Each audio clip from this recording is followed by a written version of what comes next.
There we go. Got her up to speed. So today we're heading out to the course a little earlier than usual. We're getting some rain here. It's like February 15th out here, and it's pretty interesting to see that it's kind of raining, snowing right now, and it's February 15th. Usually we don't get this type of weather, this time of year. So with that being said, I ordered a brand new to me mower. So it's a 2017 John Deere 2500B. So if you remember my fleet, which I don't know if I did a video about this or not here, but if you remember the fleet, I have for my greens mower right now a 2500E. So that one has, I believe, 2,200 hours on it. That's what the chassis has. The actual motor has about 1,500 hours on it. So it's in really good shape, pretty new. And for my T and fringe mower, I had a Jacobson G-Plex 3 that had about 1,800 hours on it. I still have it. I'm going to get it cleaned up here one of these days and list it for sale. But I had some electrical issues with that. Especially with trying to get the mowing. You can see there, look at how much grass there is showing. So I'm glad I got my trail riding in, because that's pretty much done for this area of the state, right by the Rice Lake area. But anyway, so I wanted to get rid of that G-Plex 3 for prime money. I'm going to try to list it for about $8,000. Hopefully I can get it.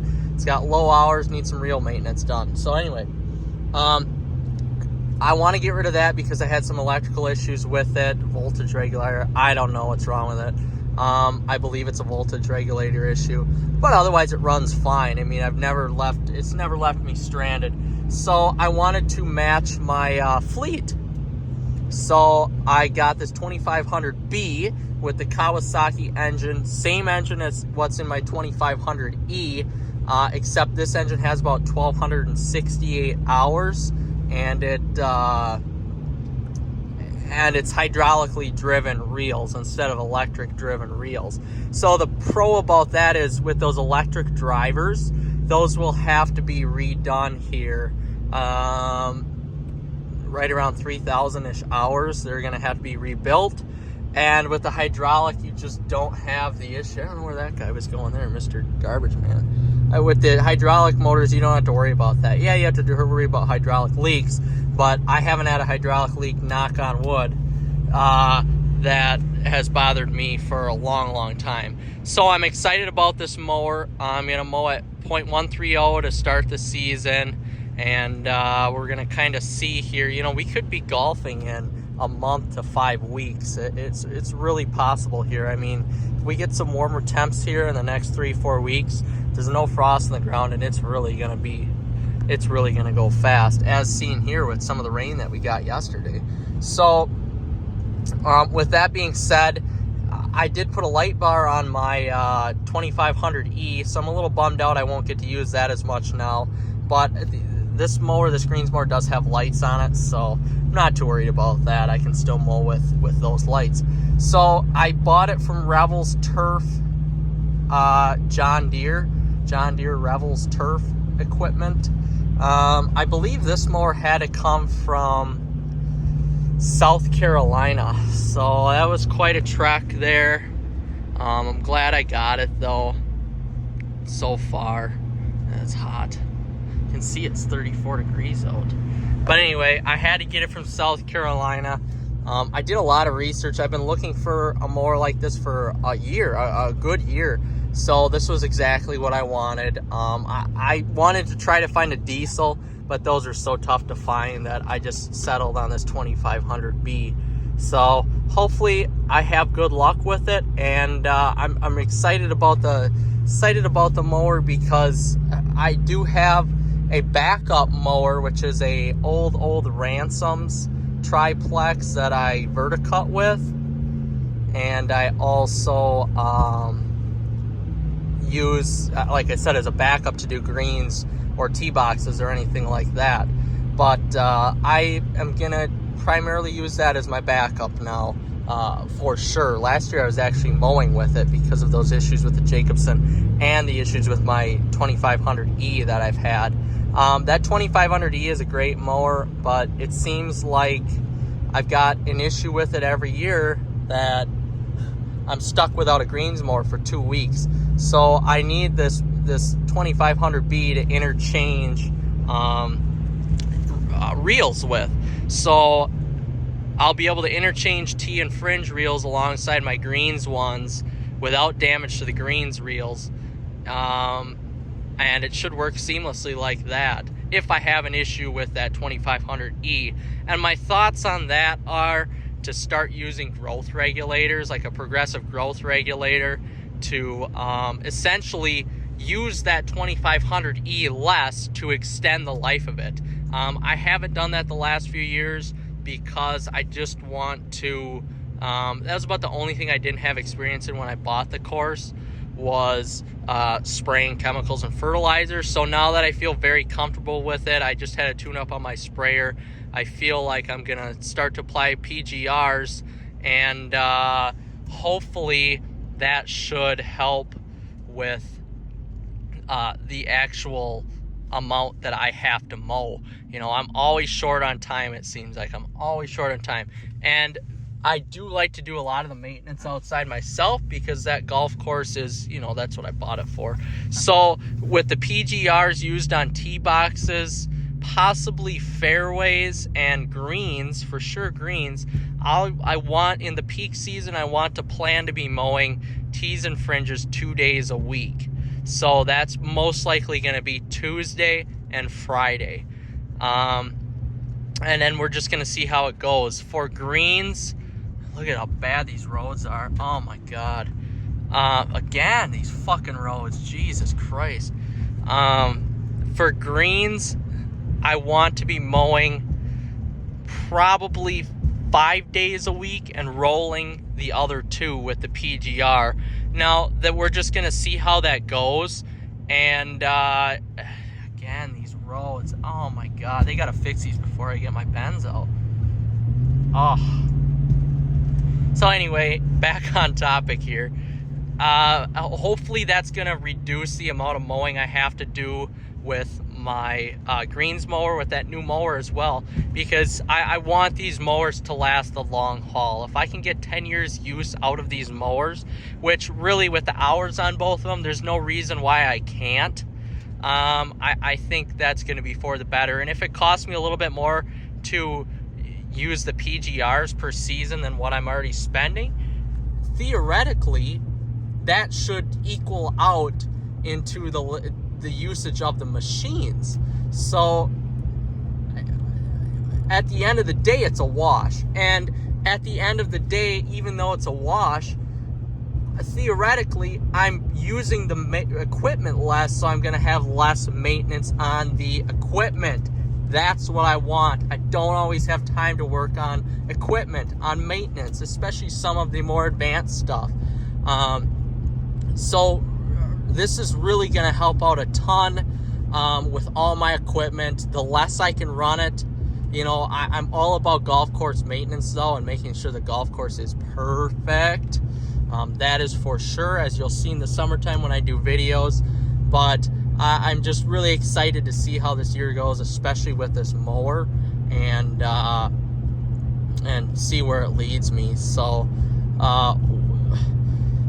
I'm gonna do 2 videos here for this mower. I'm gonna do a separate video just reviewing the mower, you know, my first impressions, and then I'm just gonna continue going with this video here. So we'll just drive into the shop and take a look at it. But it was a lot of money.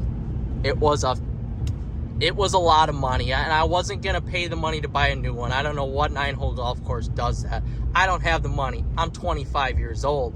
I just bought a new to me snowmobile. I mean, Christ, it's tough as a business owner. It's really difficult to, you know, not only please your patrons, but own a golf course that has a bar and restaurant, that a lot of the people that come in for the bar and restaurant only eat and drink at the bar and restaurant, they don't know what goes into the golf course. So this upgrade here with this equipment should really help me take it to the next level, especially if I follow through my plans of using the growth regulators.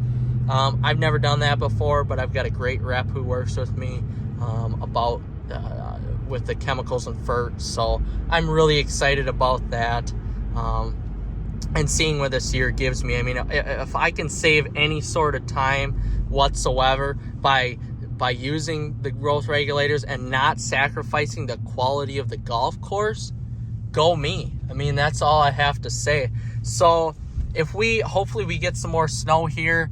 We did have a lot of snow this year, but you can see a lot of the snow actually left because of the rain.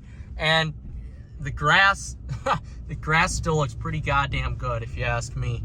And we have no frost right now. Maybe some of these areas underneath the trees that have some frost, but your main golf course area, there is no frost.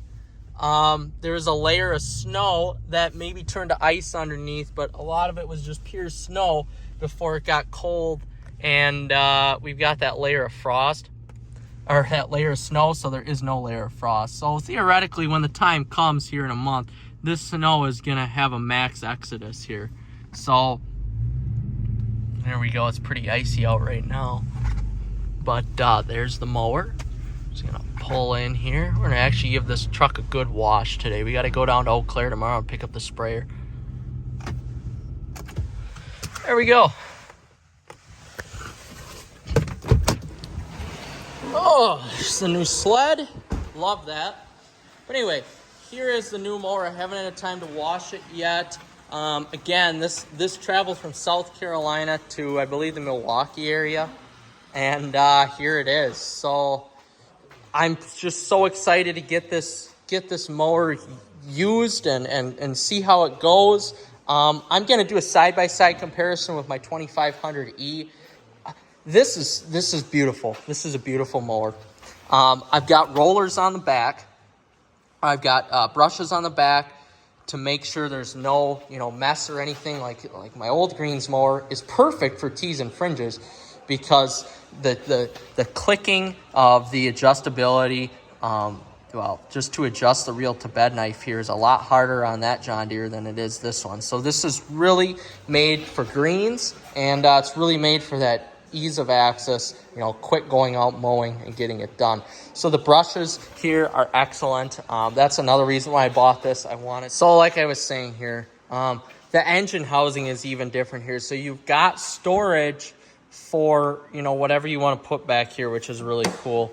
And then you've got, of course, the ability to actually look in the engine, which is nice. So this is the same Kawasaki engine that powers my 2500E, although it's housed, and from what I've seen so far, it's housed better and it looks a little bit easier to work on. So I'm happy about that.